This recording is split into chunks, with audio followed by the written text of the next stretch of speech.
하나님 감사합니다. 이 시간에도 주의 음성 듣기 원합니다. 주님 말씀해 주시고 시간 말씀 전하고 듣는 가운데 모든 해방을 얻으며 오셔들 우리 안에 한박함과 완악함과 하나님 대적과 높아진 모두 이런과 엉명인가 웃긴 것들 예수의 이름으로 파쇄되고 떠나갈지어다.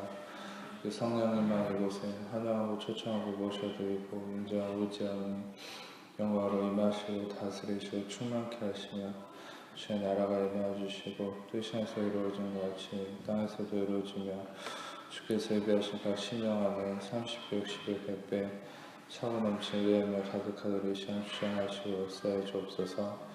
시간 빛과 구원 대신 예수님의 그 이름만을 찬양하며 높여드리오니 주 이름만 계시되며 나타나고 영광 받으시기 원합니다. 주님 이 시간 역사하시고 능력으로 임하여 주옵소서. 우리의 모든 어두움을 다스리시는 능력의 빛으로 시간 비치시고 역사해 주옵소서. 감사합니다.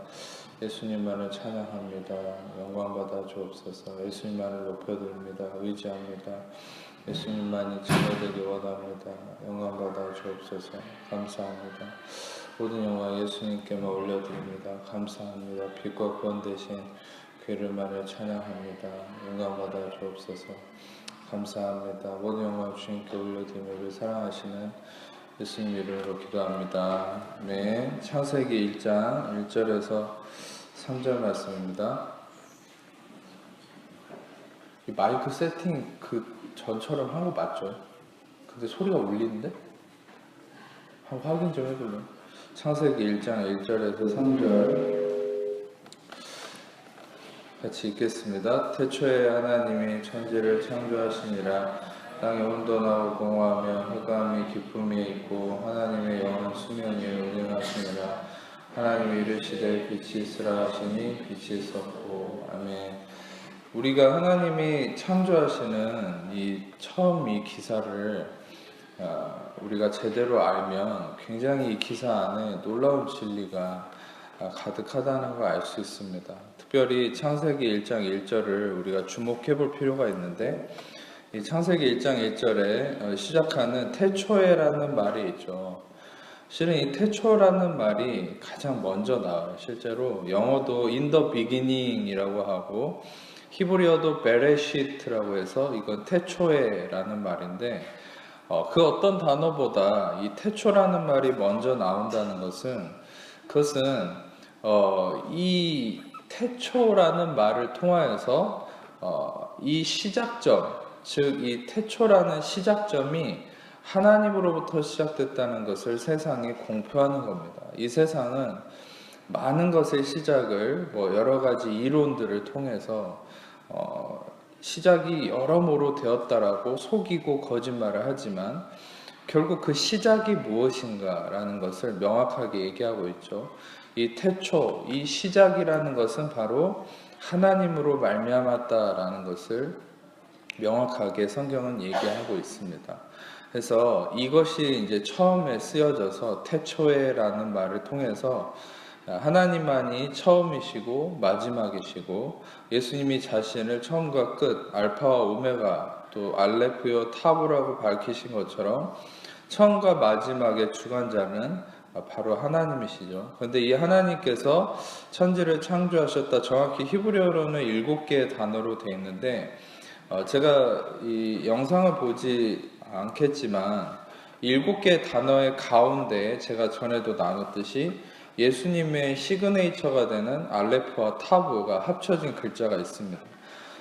통칭 이거를 에트라고 읽는데 이 알레프와 타브가 합쳐진 글자는 여러분에게도 전에 설명드렸듯이 예수님은 자신을 알파와 오메가라고 이 요한계시록에 얘기했잖아요. 근데 그것은 헬라어로 성경이 기록됐기 때문에 알파와 오메가라고 한 것이고 실제로 예수님은 히브리어로 말씀을 하셨겠죠. 그러면 알레프요 타부라는 히브리어 첫 글자와 마지막 글자로 자신을 말씀하셨을 거라는 겁니다. 그래서 이 알레프와 타부가 합쳐진 글자가 성경에 자주 나오는데 이게 흥미로운 점은 이 알레프와 타부가 합쳐진 속칭 에트라고 읽는 이 글자는 어떤 용법도 없습니다. 실은 유대인 랍비들이나 히브리어 성경학자들도 예수님을 모르는 사람들은 이 알레프와 타브가 히브리어 첫 글자와 마지막 글자가 합쳐진 글자가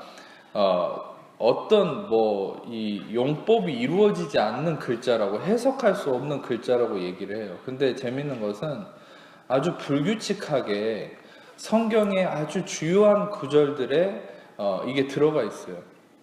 근데 규칙적이지가 않는다는 거죠. 그러니까 마치 아주 주요한 아주 요절들, 우리가 중요하게 여기는 구절들을 보면 마치 예수님이 내가 여기 있다라고 여기는 것처럼 자신의 사인을 해놓은 것 같이 알레프와 타브가 합쳐진 글자가 들어가 있다는 거예요. 그러니까 이 알레프와 타브가 예수님을 상징하는 아주 중요한 말이라는 거죠. 근데 특히 이 창세기 1장 1절에 딱 가운데에 이 알레프와 타브가 들어가 있습니다. 그러니까 제가 이 영상을 보지 않았지만 히브리어로는 베레쉿 바라 엘로힘 하고 이제 가운데 알레프와 타브 에트 하고 또 옆에 또 세 개 하샤마임 워헷 하에레츠에서 옆에 세 개 또 옆에 세 개 가운데 알레프와 타브를 기준으로 양옆이 이루어져 있죠. 7개로 딱 돼 있습니다. 그래서 좀 심하게 얘기하면 랍비들은 7개 히브리어 글자로 천지가 창조됐다 이렇게 주장할 정도로 굉장히 이 천지의 창조에 하나님의 주권성을 강조하죠. 그리고 또한 우리가 그리스도 안에서 계시를 받은 우리는 그 창조의 중심에 누가 있었느냐라고 얘기를 할 수 있냐면 바로 알레프와 타브이신 처음과 마지막이신 예수 그리스도가 창조의 중심이었다라고 우리는 확증할 수 있다는 것이죠. 이것이 또한 중요한 사실 중에 하나라는 것은 제가 죄송한데 이거 안 울리고 있는 거 맞죠? 이거 마이크가 세팅을 그대로 한 거 맞나요? 네? 세팅 그대로 전에처럼 돼 있는 거죠? 소리가 이렇게 울리지? 그래서 그 스크린에 그거 바라를 좀 띄워보실래요? 그 스크린에 그 사진 자료 중에 바라라는 사진이 있습니다. 그래서 이제 히브리어 그 사진 자료를 보시면 위에 이제 7개 단어가 있죠. 이게 이제 베레시 바라 엘로힘 엣 하샤마임 워에 하에레츠에서 7개의 창세기 1장 1절을 히브리어로 써놓은 건데 여기서 이제 이 바라라는 단어가 참 중요한 단어입니다. 왜냐하면 이 바라라는 동사는 창조하다라는 말인데 이 바라라는 동사 안에 두 가지 의미가 있어요. 첫 번째는 바르라는 아들이라는 의미고 또한 옆에 알레프라는 이 히브리어 첫 글자는 희생당하는 소를 의미하는 상형 글자입니다. 그래서 희생당하는 소는 재물을 의미하죠. 바로 예수 그리스도를 상징하고 우리의 대속함이 되시는 예수 그리스도를 상징하고 또한 바르는 아들이신 예수님을 상징하고 그래서 이 바라라는 말의 또한 중요한 고유적인 특징은 뭐냐면 인간에게는 이 바라라는 단어를 쓰지 않습니다. 인간에게는 제가 주일날 십계명을 받게 된 비극적 이스라엘의 상황을 언급했을 때 비극적 이스라엘의 상황이 시내산에서 콜 아슈에르 디베르 야훼 나세 이렇게 해가지고 이제 그런 얘기를 했잖아요. 그래서 아사라는 단어를 주로 써요. 인간이 뭔가를 행하다 할 때는 히브리어로. 근데 인간은 절대 이 바라라는 단어를 쓸 수 없습니다. 왜냐하면 이 바라는 하나님의 창조의 행위만을 나타내거든요. 그래서 중요한 것은 하나님의 창조의 행위만을 나타내는 이 단어 안에 핵심적으로 숨어있는 이 진리가 뭡니까? 아들과 번제물인 이 소를 가리키는 의미가 있다는 것이죠. 그래서 다시 말하면 이 창조의 고유함의 중심에는 바로 아들이신 예수 그리스도가 이 창조의 핵심이라는 사실입니다. 아멘. 중요한 것은 또한 이 예수님이 이 창조의 핵심이라는 증거는 가장 명확한 증거는 요한복음 1장에 있습니다. 요한복음 1장을 같이 보겠습니다. 1장 1절에서 5절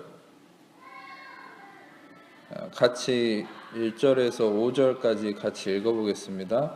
태초에 말씀이 계시니라. 이 말씀이 하나님과 함께 계셨으니 이 말씀은 곧 하나님이시니라. 그가 태초에 하나님과 함께 계셨고 우리 그로 말미암아 지은 바 되서 지은 것이 하나도 그가 없이 된 것이 없느니라. 그 안에 생명이 있었으니 이 생명은 사람들의 빛이라. 빛이 어둠에 빛이 돼 어둠이 깨닫지 못하더라. 저 제일 뒤에 대성이 이게 말 잘 들리니? 내 말? 오케이. 중요한 것은 여기 요한복음 1장 1절에서 5절은 명확하게 천지를 창조하는 하나님의 행함에 대해서 나타내고 있죠. 근데 여기서 명확하게 예수님이 이 태초에 말씀으로서 하나님과 함께 하셨고 예수님이 바로 창조의 중심이심을 밝히고 있습니다. 그가 태초에 하나님과 함께 계셨고 만물이 그로 말미암아 지은 바 되었고 그가 없이는 하나도 된 것이 없다. 이게 아주 명확한 증거죠. 바로 방금 제가 히브리어로나 여러 가지 증거를 나타냈지만 가장 확실한 증거는 요한복음 1장 1절에서 5절까지 얘기하는 바로 예수님이 모든 창조의 중심에 있었다는 거예요. 아멘. 자, 근데 왜 제가 여러분들한테 자꾸 예수님을 창조의 중심에 소개하려고 할까요? 요게 아주 이제 중요한 의미가 있어요. 여러분, 우리는 전에도 나눴듯이 인간의 이 크로노스, 인과관계 개념의 시간에 묶여있기 때문에 우리는 성경을 볼 때 창조가 먼저 이루어지고 그 다음에 인간이 죄를 지어서 예수님을 예비해서 예수님이 한참 후에 구원자로 이 땅에 오셔서 구원하셨다. 그럼 우리는 인과관계를 통해서 뭐가 먼저라고 생각합니까? 창조가 먼저라고 생각해요, 주로. 그런데 여러분이 아셔야 될 것은 이 진리의 관점은, 하나님 나라의 관점은 창조가 먼저가 아니에요. 여러분, 창조가 이루어지기 이전에 구원하시는 구원이신 예수 그리스도는 먼저 계셨고 그 예수 그리스도가 창조의 중심에 계셨다는 것 뭘 나타냅니까? 그것은 바로 구원을 통해서 창조가 이루어지는 이 진리가 하나님 나라의 정확한 원리라는 것이에요. 아멘. 자, 여러분들이 이게 너무 중요한 원리니까 다시 한번 강조를 할게요. 구원이 먼저 이루어져야만 창조가 이루어지니까 그게 바로 예수님을 통해서 드러난 거예요. 그러니까 우리가 창조를 볼 때 표면적으로 보면 이 진리를 발견하기가 힘들어요. 그런데 하나님의 진리 안에서 하나님 나라의 관점에서 보게 되면 절대 창조가 먼저 나오지 않았어요. 구원이신 예수 그리스도가 먼저 중심이 되시고 우리가 자주 등장하는 구절이고 많이 읽는 확인하는 말씀인 건데 그건 뭐냐면 태초부터 창세전에 그리스도를 예비하시고 예정하셨다. 이런 구절들을 우리가 알 때는 여러분 실은 우리가 그 구절들을 통해서 알 수 있는 진리는 뭡니까? 그리스도가 창세 전부터 이미 존재했다는 것이죠. 그것은 무엇입니까? 구원이 기반이라는 거예요. 바로 구원의 기반 위에서 창조가 이루어졌다라는 거예요. 아멘. 여러분이 오해하시지 않아야 될 건 인간이 죄를 지었기 때문에 하나님은 깜짝 놀래가지고 그럴 줄 몰랐는데 하면서 막 눈물을 흘리고 후회하고 가슴을 치면서 그때서 부랴부랴 예수님을 예정하신 것이 아니라는 것이죠.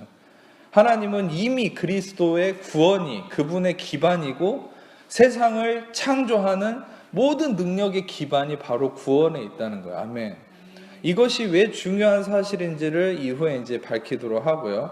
그래서 실은 이 구원하시는 구원의 중심이신 예수 그리스도가 기반이 된 위에서 하나님은 창세기 1장을 보면 다시 돌아가서 이제 창조를 행하시는 모습이 이제 나오는데 2절을 보겠습니다. 땅이 혼돈하고 공허했다. 아주 재밌는 표현이에요. 실은 이거는 히브리어로는 원래 히브리어는 유대인들도 모세오경을 노래로 만들어서 부를 정도로 히브리어는 굉장히 아름다운 언어예요. 그러니까 시적이고 노래를 많이 부릅니다. 실제로 모세오경을 유대인 애들은 어릴 때부터 노래를 그냥 불러요. 그걸 노래로 만들어서. 그런데 이 토라라고 그러죠. 근데 그것을 여기서도 그게 나타나 있어요. 혼돈하고 공허하다는 말을 토후하고 보후하다라는 단어를 쓰고 있어요. 그러니까 토후, 보후 이게 리듬이 있어요. 그러니까 굉장히 재밌죠, 이게. 그래서 혼돈하고 공허하다, 토후하고 보후하다라는 말이죠. 이것은 조금 쉽게 표현하면 formless와 empty라는 말이에요. 형태가 없고 비어 있다는 거죠. 그러니까 이 땅은 아무것도 없었다는 거예요.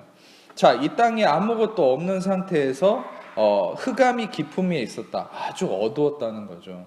아주 어두웠다는 이 흑암이 기품 위에 있다는 이 부분을 대다수의 신학자들과 성경학자들은 바로 이 어둠을 영적 어둠, 루시퍼의 어둠, 마귀의 어둠으로 많이 인정하고 있어요. 저도 실은 그 부분에 동의를 하고, 그래서 이 어둠은 단지 시각적 어둠만을 얘기한 것이 아니라 영적으로 어두웠다는 거예요. 이 당시에 이미 하나님을 거부하고 타락한 천사로서 마귀가 존재했고, 하나님께 저주받아서 하나님을 대적하는 절대 악으로서의 존재가 있었고, 그들은 이 어둠을 지배하고 있었다는 거죠. 실제로 창조가 이루어졌을 때. 근데 그 어둠, 흑암이 기품에 있는 이 어둠 가운데서 하나님의 영이신 성령께서 행하심이 참 독특합니다. 그것은 뭐냐면 수면 위에 운행했다라고 얘기하는데, 여기서 운행하셨다라는 단어가 라하프라는 단어인데, 이것은 어미가 닭을 품는 듯한 모양의 단어입니다. 그리고 어미가 닭을 품듯이 이렇게 살포시 이렇게 껴안고 안전하게 보호하는 그런 의미의 단어예요. 심지어 이 단어는 피엘용법으로 쓰였거든요. 그것은 강조법이에요. 그러니까 여기서 얘기하는 하나님의 영이 이 어둠 가운데서 운행을 하셨다는 거, 그냥 뭐 이렇게 돌아다니는 개념을 얘기한 게 아니라 이 어둠이 가득한, 어둠에 뒤엉켜 있었던 이 세상을 성령께서 품으셨다는 것이죠. 그러니까 여러분, 우리는 하나님이 어떤 분이신지를 여기서 알 수 있어요. 하나님은 모든 어둠을 다스리시고 뛰어넘는 분이십니다. 아멘. 여러분들이 어둠을 두려워하실 필요 없어요.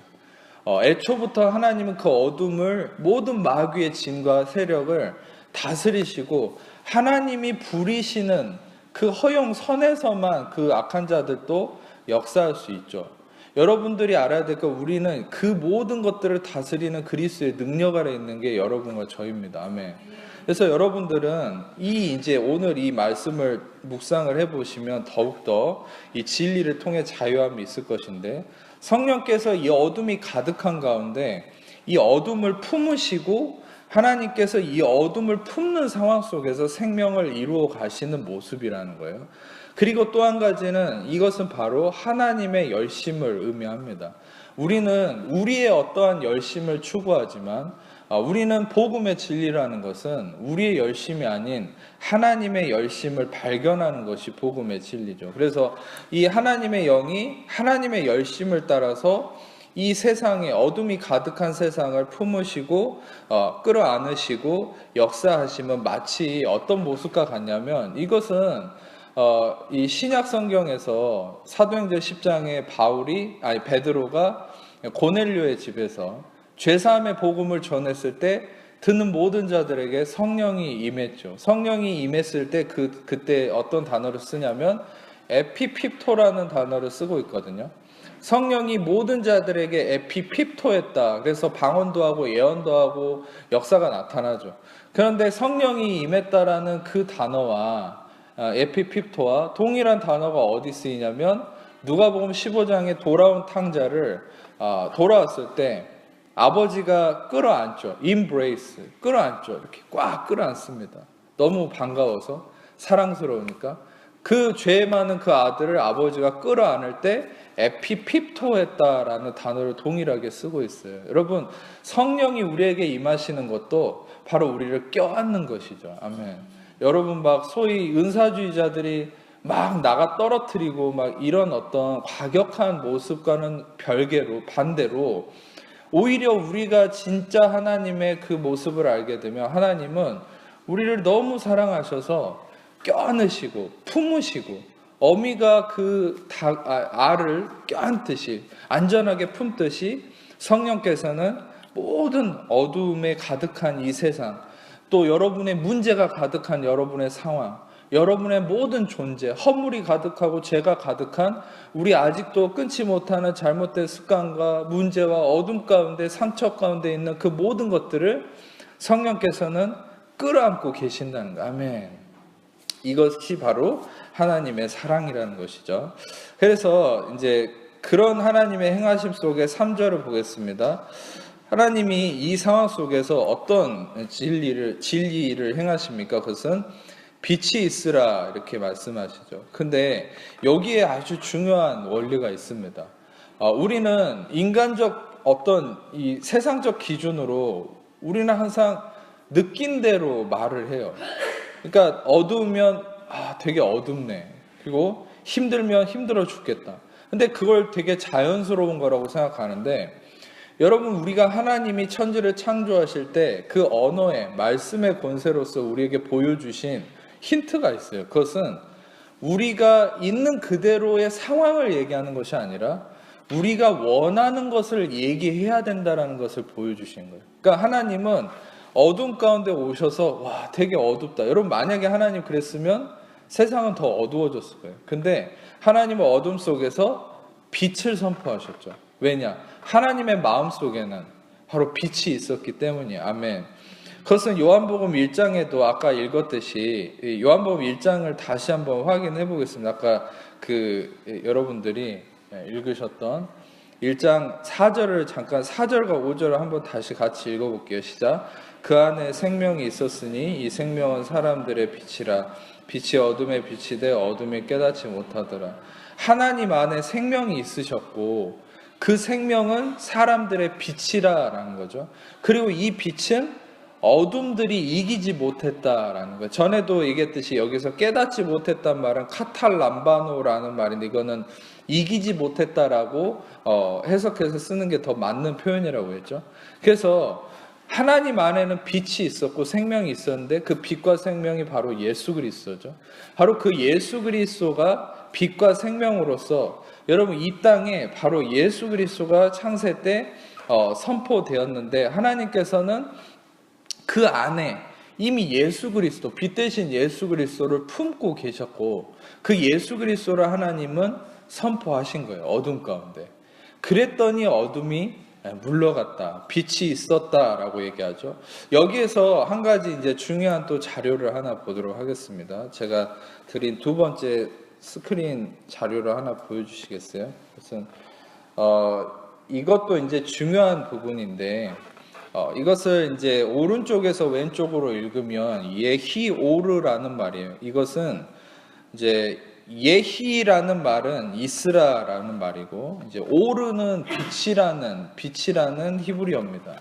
그런데 실제로 1번에 해당하는 이 해석은요, 발음 기호로 인해서 이루어지는 해석이에요. 그러니까 뭔 말이냐면 원래 사본에는 이런 발음 기호가 없어요. 근데 학자들이 읽기 편하기 위해서 발음 기호를 임으로 붙였어요.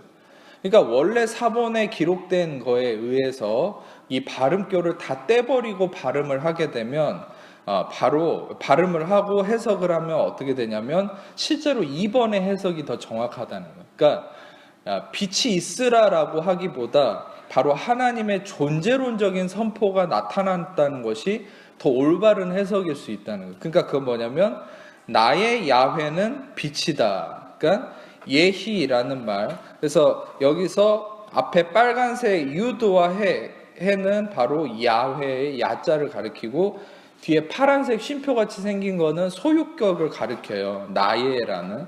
그리고 뒤에 오를 해서 나의 야훼는 빛이다. 즉 이것은 단순히 어떤 빛을 명령하는 순간만을 얘기한 것이 아니라 더 깊은 진리는 하나님께서 빛 대신 자기 자신을 이 어둠 가운데서 선포하셨다는 거예요. 실제로 이것이 아주 중요한 진리인 것이 뭐냐면, 우리가 이제 요한복음 말씀을 좀 같이 보도록 하겠습니다. 요한복음 8장 12절 말씀입니다. 요한복음 8장 12절을 우리 같이 읽어보도록 하겠습니다. 예수께서 또 말씀하여 이르시되 나는 세상의 빛이니 생명의 빛을 얻으리라. 아멘. 여기서 예수님이 자신을 이제 드러내죠. 그러니까 요한복음을 실제로 수많은 예수님 자신에 대한 존재론적인 선포가 많습니다. 나는 생명의 떡이고, 나는 빛이고, 나는 길이요 진리요 생명이고, 여기서 이제 주로 쓰여졌던 에고에이미라는 헬라어인데, 이것은 바로 존재론적인 선포. 여러분, 가장 최초의 하나님이 또한 우리가 가장 잘 아는 사건 중에 최초는 아니지만 존재론적인 선포가 드러났던 사건이 떨기나무 앞에서 모세에게 하나님 자신을 드러냈죠. 나는 스스로 있는 자다. 에흐엣 아쉐르 에흐엣. 그래서 이것이 바로 에고에이미라는 존재론적인 선포랑 동일한 거예요. 그러니까 하나님은 항상 우리가 성경 말씀 보면 자기 자신을 드러냅니다. 예수님을 드러냅니다. 물론 하나님은 자기 자신을 드러내지만 아까도 말씀드렸듯이 하나님은 자신 안에 있는 소망을 나타내시죠. 그런데 여러분이 알아야 될 것은 하나님의 소망은 무엇일까요? 하나님의 소망의 중심은 실은 우리가 원하는 것처럼 돈이나 권력이나 어떤 그런 것이 아니에요. 어떤 사역적 성공 그런 것이 아니에요. 여러분이 알아야 될 것은 하나님의 마음을 항상 꽉 채우고 있고 하나님의 생각과 모든 걸 다스리고 있는 하나님을 채우고 있는 중심은 뭐냐면 바로 아들이신 예수 그리스도입니다. 아멘. 바로 아까 말씀드렸던 요한복음 1장에 나타났던 빛과 생명이신 예수 그리스도, 구원이신 예수 그리스도가 하나님을 가득 채우고 있어요. 그게 하나님의 소망이에요. 그러니까 하나님은 내 안에 있는 소망을 선포하시는 거죠. 어둠 가운데서. 우리는 느끼는 대로 말을 하는 세상적 육신의 기준이 여러분 하나님처럼 우리는 우리 안에 있는 소망을 선포하는 삶으로 바뀌어야 됩니다. 아멘. 그렇게 바뀌기를 축복합니다. 그런데 더 여러분들에게 권면하고 싶은 것은 그러나 단순히 소망을 선포할 때 나는 돈을 갖고 싶어요. 나는 뭐 잘 되고 싶어요. 그 이상의 여러분들의 삶을 더 풍성하게 만들 수 있는 진리는 뭐냐면 여러분 우리도 동일하게 예수 그리스도를 품고 예수 그리스도를 선포할 때 영혼이 잘된 같이 범사가 잘 되는 역사가 나타나는 거예요. 아멘. 그래서 하나님과 동일한 하나님의 형상인 우리는 하나님과 동일한 예수 그리스도를 품고 예수 그리스도를 선포하는 것, 그것이 중요한데 요한복음 8장 12절에서도 지금 예수님은 자신을 세상의 빛이다 이렇게 명확하게 선포하고 있죠. 또한 지금 8장 12절뿐만 아니라 9장에서도 잠깐 9장 5절을 스크린 잠깐 보시겠습니다. 9장 5절을 잠깐 읽겠습니다. 시작. 내가 세상에 있는 동안에는 세상의 빛이로라. 그러니까 이제 지금부터 이 요한복음 8장과 9장을 좀 핵심적으로 같이 볼 건데요. 여기서는 예수님이 자신을 빛으로 계시하십니다. 그러니까 예수님의 빛된 계시하심은 무엇을 하기 위함입니까? 어둠을 물리치기 위한 거죠. 절대 여러분 우리처럼 하나님은 어둠을 향해서 맨날 싸우지 않았어요. 여러분 우리가 알아야 될 건 빛을 선포하면 어둠은 알아서 물러가게 돼 있습니다. 여러분 우리가 그래서 제가 전에도 나눴듯이 우리는 마귀를 연구할 필요 없어요. 굳이 이단을 막 연구할 필요 없어요. 여러분 실은 여러분들은 세상에 막 이상한 뉴에이지나 잘못된 그런 여러 가지 현상들을 연구하실 필요 없어요.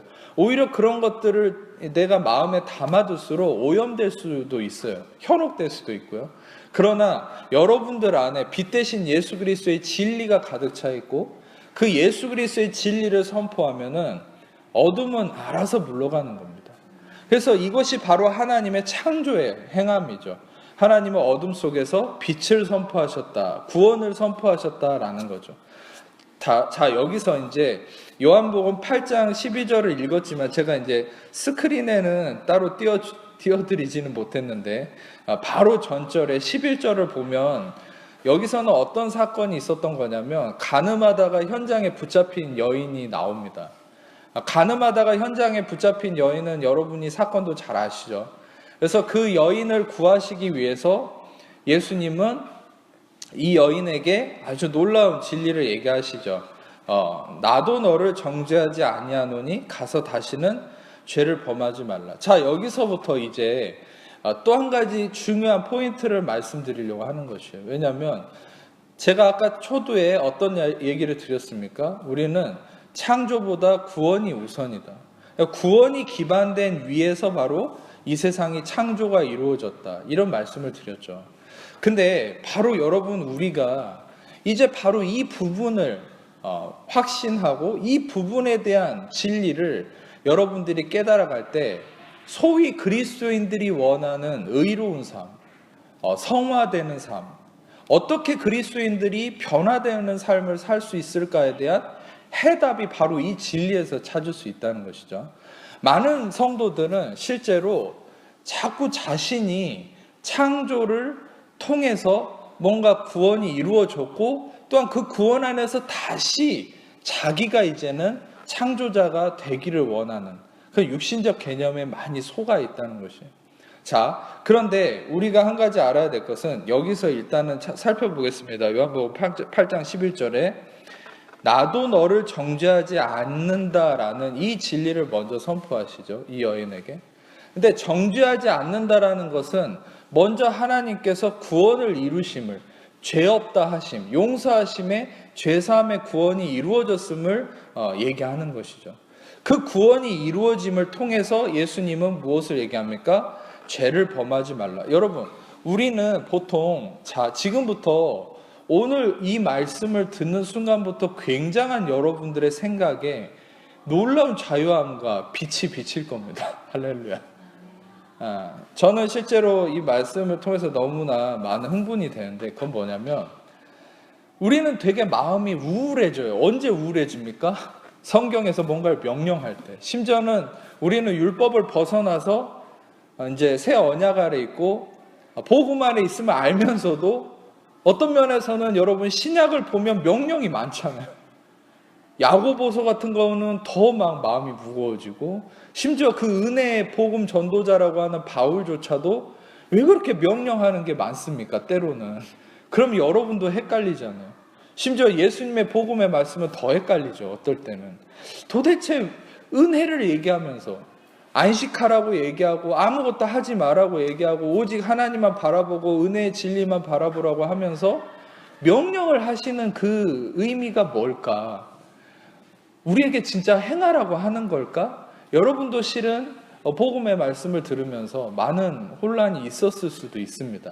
자, 근데 여러분들이 알아야 될 건 제가 힌트는 뭐냐면 구원이 먼저 이루어진 기반 위에서 창조가 있었다라는 것이 힌트예요. 자, 이것을 잠시 접어두고 한 가지 중요한 말씀을 보겠습니다. 시편 51편 10절 말씀입니다. 시편 51편 10절을 같이 읽어보겠습니다. 시작.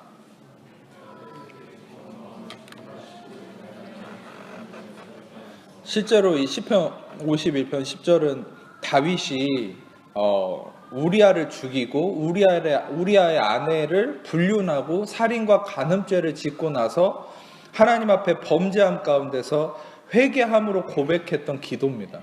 자, 근데 이 51편 10절이 왜 중요한 구절이냐면 아마 전에는 여러분들 제가 한때도 되게 존경했던 우리 고영원 그 사역자분이 쓰셨던 그런 찬양에도 많이 나왔던 구절이고 여러분도 잘 아는 구절이잖아요.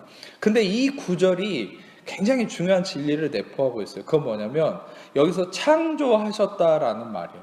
아까 제가 초두에 설명을 드렸듯이 창조한다라는 말은 인간의 행위와 다르다고 그랬죠. 여기서 창조한다는 말은 태초에 하나님이 천지를 창조했다. 베레싯 바라 해서 동일한 바라가 여기에 쓰여 있어요. 그러니까 바라, 즉 창조한다라는 건 뭡니까? 이것은 하나님만 행하실 수 있는 창조의 의미라고 그랬죠. 여러분, 다윗은 분명히 고백하고 있는 거예요. 그것은 내 속에 정한 마음을 창조하는 것은 내가 하는 겁니까? 아니라는 것이죠. 내 속에 정한 마음을 창조하는 것은 바로 하나님만이 하실 수 있는 부분이라는 거예요. 아멘. 자, 여러분 중요한 것은 이 창조의 영역이 어떻게 이루어집니까? 저희가 이 10절 위에 9절은 따로 스크린에 보이지 않지만 9절에서는 주의 얼굴을 내 죄에서 돌이키시고 내 모든 죄악을 지워주소서. 다시 말하면 죄사함의 강구가 일어나고 있죠. 그러니까 죄사함의 구원을 통해서 이 창조가 이루어지기를 강구하고 있는 것이죠. 동일하게 여러분 말씀드렸듯이 이 바라라는 창조는 하나님만 행할 수 있는 창조입니다. 즉 하나님만이 여러분 안에 정한 마음을 이루실 수 있습니다. 아멘. 우리가 내 마음을 깨끗하게 할 수 없다는 거예요. 이 말씀의 구절은 명확하게 얘기하는 것은 이사야서 64장에서도 말씀했듯이 우리 인간은 우리의 의는 더러운 것이며 우리는 거짓되고 악하다라고 얘기했고, 예수님도 끊임없이 우리의 입으로 들어가는 것이 더러운 것이 아니라 우리의 마음에서 나오는 탐욕과 죄악과 음란과 미움과 이런 우리 안에서 나오는 이 우리의 마음이 더러운 거라고 그랬죠. 근데 여러분, 우리가 자꾸 그 마음을 정결케 하고 나를 의롭게 해보려고 많은 육신적 노력을 하지만 결국 성경이 얘기하는 바는 바로 구원으로부터 창조가 이루어진다. 다시 말하면 새 창조의 역사가 우리가 구원을 확신함 속에서 이루어질 수 있다는 걸 얘기하고 있는 거예요. 그것은 무엇입니까? 이 구원이라는 것은 전에도 얘기했듯이 단지 예수 믿고 천국 간다는 그 구원을 얘기하는 것이 아니라 완성된 십자가의 공로를 의미하는 것이죠. 십자가에서 예수님이 다 이루셨다. 우리의 모든 과거, 현재, 미래, 모든 죄와 허물과 모든 어둠을 다 이미 십자가에서 이루셨다. 그 이루심, 완성하심, 그 끝내심, 로마서 10장 4절의 말씀처럼 그리스도는 모든 믿는 자에게 의를 이루시기 위하여 율법의 마침이 되셨다. 완성이 되셨다. 거기서 마침이라는 것은 완성이라는 말과 또 동일하거든요. 완성하신 공로 위에서 우리는 나아갈 때 창조가 이루어지는 거예요. 우리는 실제로 육신의 본성은 뭐냐면 내가 자꾸 완성을 하려고 하는 거예요. 그게 바로 잘못된 신학의 요청이죠. 그건 뭡니까? 잘못된 신학이나 교리는 구원은 네가 이루. 그게 갈라디아 교회의 거짓 교사들이 정했던 거거든요. 은혜로 구원받았으니까 이제 할례를 받아라, 율법을 행해라, 뭔가를 이루어라 라고 촉구하는 거죠. 그런데 바울은 진리를 얘기할 때 또 기본적으로 이 기독교의 근본적 진리는 뭐냐면 그것은 구원만이 아니라 우리의 모든 삶은 죽을 때까지 우리는 은혜의 기반 위에 있어야 되는 것이죠. 전적인 은혜의 구원의 기반, 바로 전적인 은혜로 인한 그 구원의 기반 위에 있을 때 그 구원 안에서 우리는 날마다 새 창조의 역사가 내 삶에 일어나는 거예요. 아멘. 그 새 창조의 역사는 내 생각을 바꿀 수도 있고요, 내 육신을 새롭게 하는 역사가 나타날 수도 있고요, 내 환경을 바꾸는 역사가 나타날 수도 있어요. 근데 우리가 왜 그런 변화를 경험하지 못합니까? 왜 여전히 어둠이 나를 지배하고 왜 어둠을 이기지 못하는 삶을 삽니까? 어둠에 묶여있는 내 육신으로 뭔가를 하려고 하기 때문이죠. 그런데 그 육신이 아니라 바로 이미 이루어진 구원, 내 안에 계시는 구원이신 예수와 구원이신 그 이름 그대로 구원이신 예수와 빛 대신 생명 대신 예수님을 나의 중심으로, 예수님이 나의 기반으로 나의 출발점으로 삼을 때 그때 바로 여러분들의 삶과 여러분의 육신과 여러분의 마음에 이 바라가, 이 창조가 이루어지기 시작한다는 거예요. 아멘. 여러분, 동일한 개념으로 말씀을 보자면 그래서 예수님께서 이 여인에게 행하셨던 이 원리는 뭡니까? 나는 너를 정죄하지 않을 거야. 바로 그것은 완전한 용서를 의미하시죠. 왜 예수님의 용서를 완전한 용서라고 하냐면 어느 날 베드로가 물었어요. 예수님, 언제까지 용서해야 됩니까? 언제까지 참아야 됩니까? 베드로는 승질이 급해서 한 10번 참고 그만 참아도 된다 그러면 11번째 죽이려고 그랬겠죠. 그런데 이 베드로에게 예수님은 70번씩 7번. 성경에는 숫자마다 의미가 있어요. 나중에 그거를 좀 재밌게 제가 얘기를 해드리고 싶은데 7이라는 숫자는 완전함을 의미해요. 완성됨. 그러니까 70번씩 7번이라는 건 뭡니까? 490번 참고 491번째 이제 때려 죽여라가 아니죠. 490번이 아니라 이것은 곱한다는 거 완전한 결합을 의미하거든요. 완전한 하나됨을 의미하거든요. 그것은 70번씩 7번 완전한 용서하심 아래 거해야 된다. 그것은 바로 예수님의 하나님의 용서하심을 베드로에게 알려주신 거예요.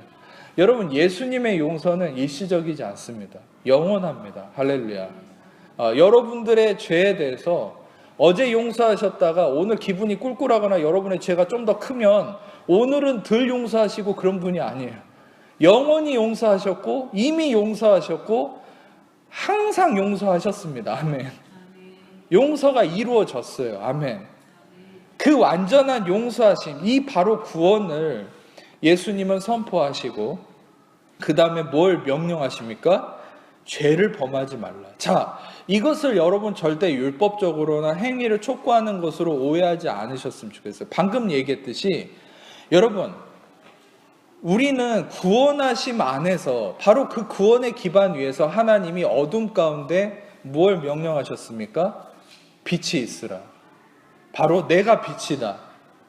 나의 야훼는 빛이다. 바로 빛 대신 자기 자신, 빛 그 자체를 선포하셨죠. 여러분, 실제로 바울이 명령하는 윤리 도덕성, 성령의 열매, 또 심지어 야고보가 얘기하는 완벽한 행함, 또 지금 여기서 얘기하는 죄를 범하지 않는 삶, 이런 것들은 다 무엇을 얘기합니까? 빛됨을 얘기하죠. 빛 그 자체를 얘기하죠. 근데 여러분, 실은 우리의 육신으로는 이 빛을 이루어낼 수 없죠. 인정하십니까? 그러면 여기서 죄를 범하지 말라, 또 바울이 얘기했던 어떻게 살아라, 죄를 짓지 말라, 뭐를 해라 저래라, 이렇게 얘기하는 측면은 뭘까요? 그것은 우리의 육신으로 그걸 하라는 얘기가 아닙니다. 그것은 바로 그 육신된 어두움 가운데 아직도 죄를 짓고 있고, 아직도 습관에 매여 있고, 아직도 질병에 매여 있고, 아직도 어둠과 슬픔에 가득 차 있는 너의 그 어둠이 뒤섞여 있는 그 육신에다가 이 빛 대신 예수 그리스도를 계속 선포하라는 거예요.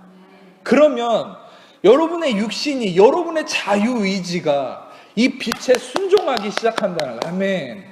여러분, 이 진리를 깨달으면 우리는 바로 성화가 어떻게 이루어질 수 있는지를 깨달을 수 있어요. 여러분, 우리는 성화를 일단 하기 위해서는 우리가 올바른 그리스도인으로 변화되려면 일단 내가 뭘 하려는 걸 멈춰야 돼요. 멈추고 뭘 해야 됩니까? 그리스도 안에 앉아야 돼요. 안식해야 돼요. 완성하신 십자가의 공로 안에 나를 맡겨야 돼요. 그리고 여러분, 나의 어둠을 직면하세요. 나의 그 질병, 습관, 죄된 모습, 나의 어두움, 끊임없이 매여있는 잘못된 인간관계, 미움, 여러 가지 잘못된 감정, 쓴뿌리, 이런 것들을 직면하고, 그러나 그 직면함을 통해서 끝나는 것이 아니라 거기다가 무엇을 선포합니까? 빛을 선포하라는 것이죠. 예수의 이름으로 일어날지어다. 예수의 이름으로 치유가 일어날지어다. 예수의 이름으로 회복될지어다. 예수의 이름으로 나의 모든 죄는 끊어질지어다. 아멘.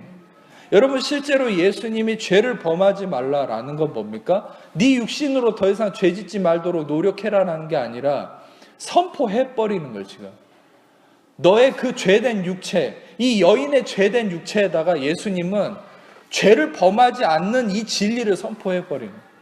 그러니까 이 진리를 통해서 이 여인은 죄를 범할 수가 없는 거예요. 아멘.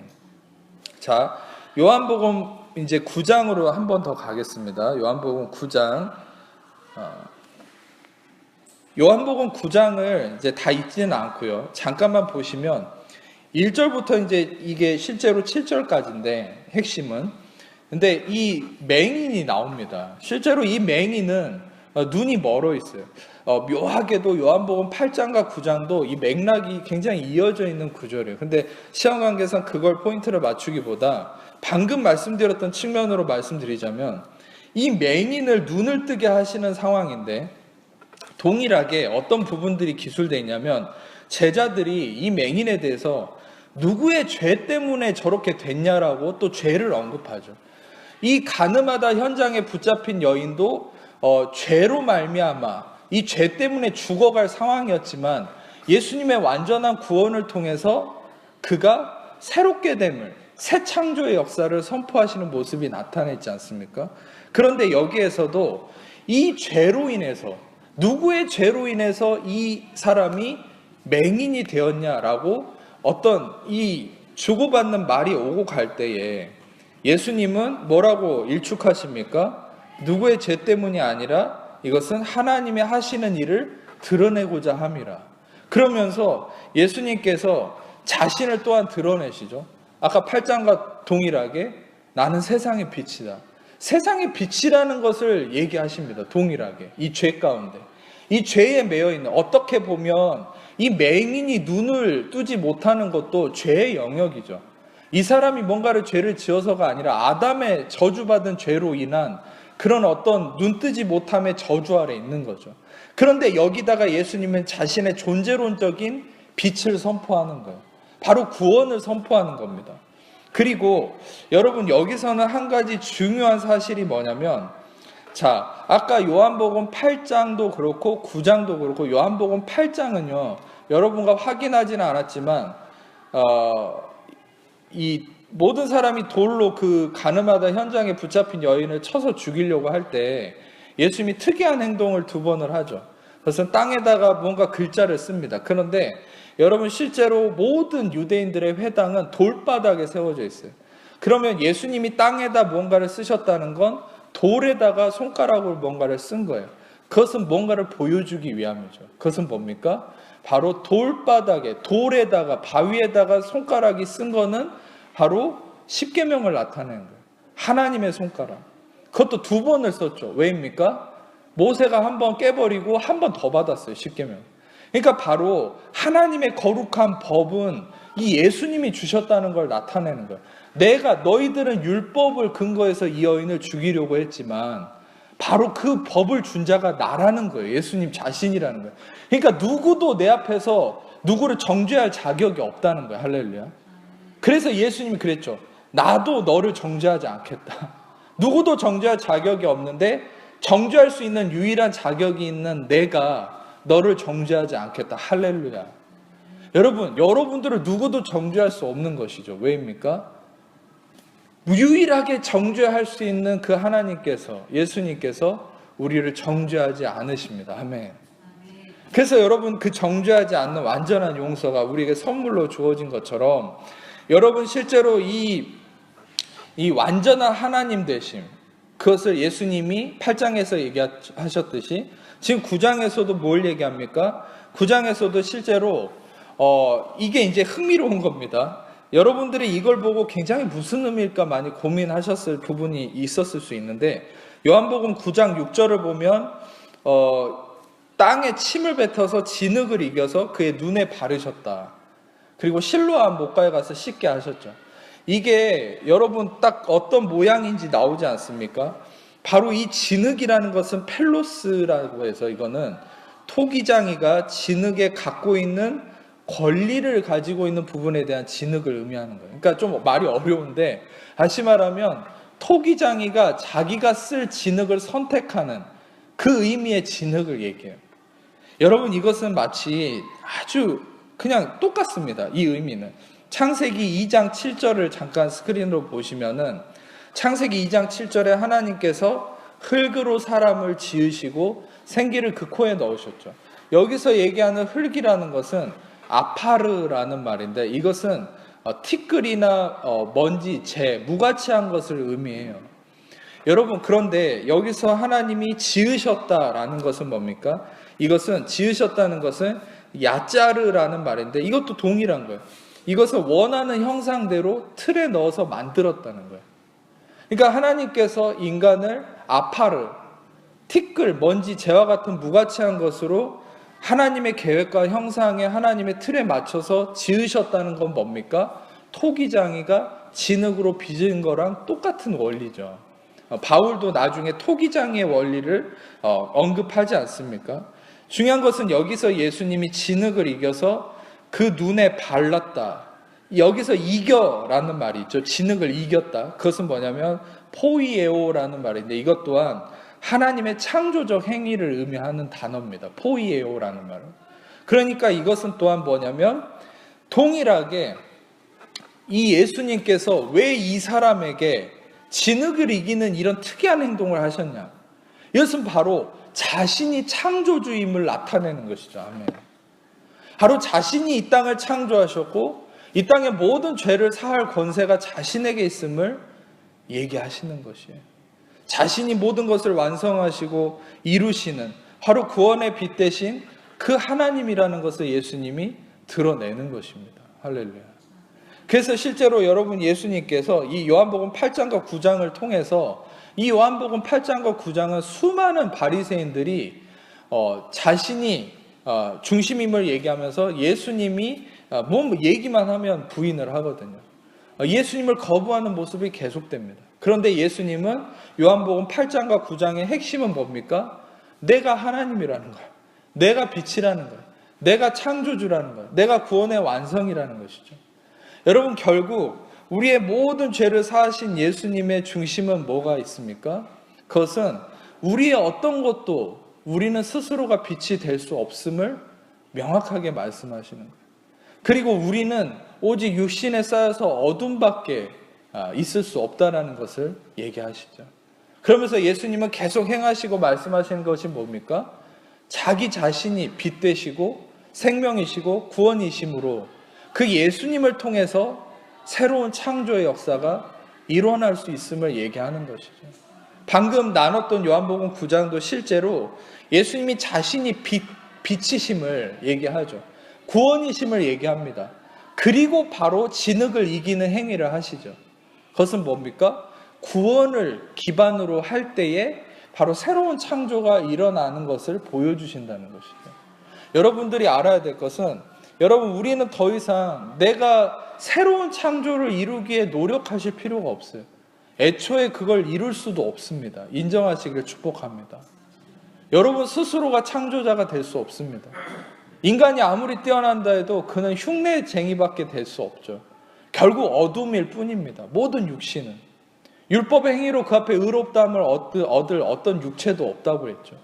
여러분, 우리는 알아야 될 것은 완전한 구원하심 안에 그 전적인 은혜로 이루어진, 하나님의 전적인 은혜의 선물로 이루어진 그 구원 안에 머물러 있으면 그 구원이신 예수 그리스도가, 빛 대신 예수 그리스도가 우리 안에서 새로운 창조를 일으키신다는 거예요. 근데 그것을 어떻게 이룰지 힌트를 주셨죠. 마지막으로 이것만 나누겠습니다. 그것은 어떻게 이룹니까? 로마서 10장 10절에 말씀하는 것처럼 마음으로 믿어 의에 이르고 입으로 시인해서 구원에 이른다. 근데 입으로 시인한다는 게 뭐냐면 호몰로기오라는 말이에요. 호몰로기오라는 말은 단순히 말을 하는 것을 의미하는 게 아닙니다. 입으로 시인한다는 호몰로기오는 똑같은 것을 말한다는 거예요. 여러분들이 하나님과 똑같은 것을 말할 때 창조의 역사가 나타난다는 거예요. 하나님이 어둡다, 괴롭다, 죽겠다라고 얘기하시지 않습니다. 아멘. 하나님은 창조를 선포하십니다. 빛을 선포하십니다. 희망을 선포하십니다.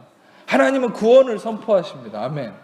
그러면 여러분들의 입에서 그 구원을, 빛을, 창조를 선포할 때 썩어 죽어가는 육신의 연약함으로 인해서 그 율법 앞에서도 이루지 못하고 저주 아래 거했던 이 육신이 그 진리의 빛을 선포할 때 이 육신이 그 진리 안에 순종하고 일어나기 시작하는 거예요. 아멘.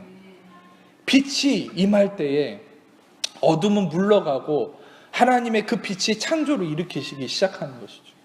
여러분, 마지막으로 말씀드리면, 여러분, 우리는 하나님의 자녀들로서 우리가 행하는 것이 아니라 왕의 권세로 선포하는 자입니다.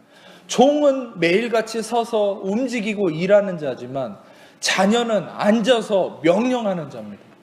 여러분과 저는 다시 무서워하는 종의 영을 받지 아니하였고 양자의 영을 받았으므로 아바 아버지라 부르짖는다고 말씀하셨죠. 우리는 앉아서 예수님 옆에 앉아서 우리는 이 땅을 향해 명령하는 자입니다. 아멘. 명령하는 자로서 여러분 빛을 선포하세요. 그러면 여러분의 자유의지가 여러분의 그 빛을 선포하는 그 명령에 움직이기 시작할 거예요. 여러분의 썩어져가는 육신이 움직이기 시작합니다. 아멘.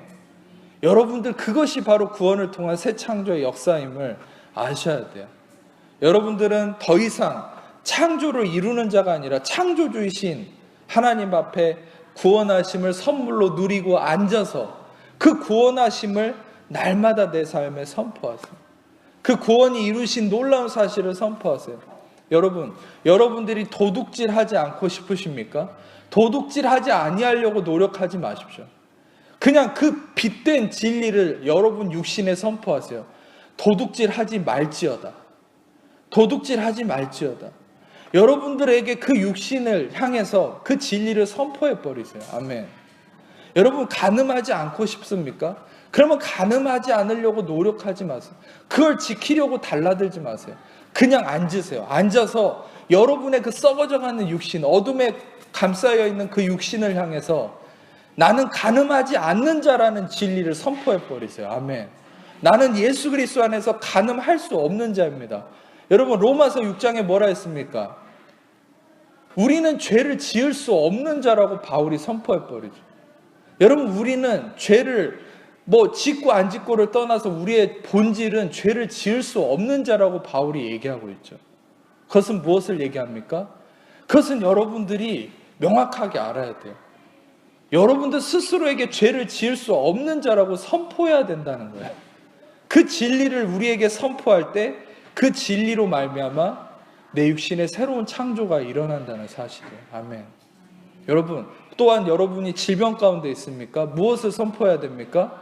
여러분, 죄를 이기겠다고, 그러니까 질병을 이기겠다고 몸부림치는 것이 아니라 이미 예수님이 채찍에 맞음으로 나음이 일어났다라고 믿어버리고 그걸 선포하는 거예요. 아멘. 과거예요. 과거. 이미 이루어졌어요. 이미 예수님이 치유하셨습니다. 아멘. 그 진리를 선포하는 거예요. 어둠의 그 진리를 선포할 때 어둠이 물러가고 그 진리가 창조를 일으키는 겁니다. 아멘. 건강을, 새로운 세포를, 면역체계를, 여러분의 신경을, 혈관을, 관절을, 근육을 다시 일으키는 거예요. 언제? 진리를 선포할 때. 빛을 선포할 때. 건강을 선포하세요. 여러분들의 삶에 간음하지 않겠다, 죄짓지 않겠다, 노력할 필요 없어요. 그냥 그 진리를 선포해 보세요. 여러분이 진리는 뭡니까? 여러분은 간음할 수 없는 자입니다. 할렐루야. 여러분들은 죄를 지을 수 없는 자입니다. 아멘. 그것은 무엇입니까?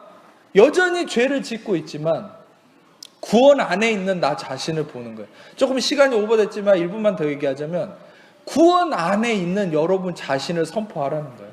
아멘. 죄 가운데 있는 여러분 자신을 보라는 것이 아니라 완전한 용서하심과 구원 안에 있는 여러분 자신을 바라보고 그 여러분 자신을 선포하세요. 나는 하나님 안에서 거룩한 자입니다. 의로운 자입니다. 나는 죄를 지을 수 없는 사람입니다. 여러분 이 빛을 선포할 때 여러분들 안에 새로운 창조를 통하여서 여러분 삶이 놀랍게 열매 맺는 삶이 될 것이라고 확신합니다. 아멘. 여러분 더욱더 그리스도의 그 구원하심 안에 거하심으로 날마다 열매 맺는 놀라운 새 창조의 역사가 있기를 축복합니다. 기도하겠습니다. 제가 기도하고 여러분 각 축도 이후에 각자 개인적으로 기도하신 이후에 돌아가시도록 하겠습니다. 하나님 감사합니다. 이 시간에 귀한 말씀을 통하여서 참된 구원이신 예수 그리스도를 통하여 우리 안에 놀라운 창조를 이루시는 하나님의 섭리와 이 진리를 알게 하시니 감사합니다. 날마다 내 삶에 예수님의 완전한 구원을 기반으로 하는 이 빛된 진리를 선포함으로 우리 성도님들이 날마다 모든 어둠 속에서 내 어둠에 묶여있는 그 자유의지조차도 새로워지고 새로운 창조가 일어나는 것을 경험하는 우리 모든 열매 맺는 성도님들 되도록 역사하여 주옵소서. 빛과 구원 되신 주님만을 찬양하며 우리를 사랑하시는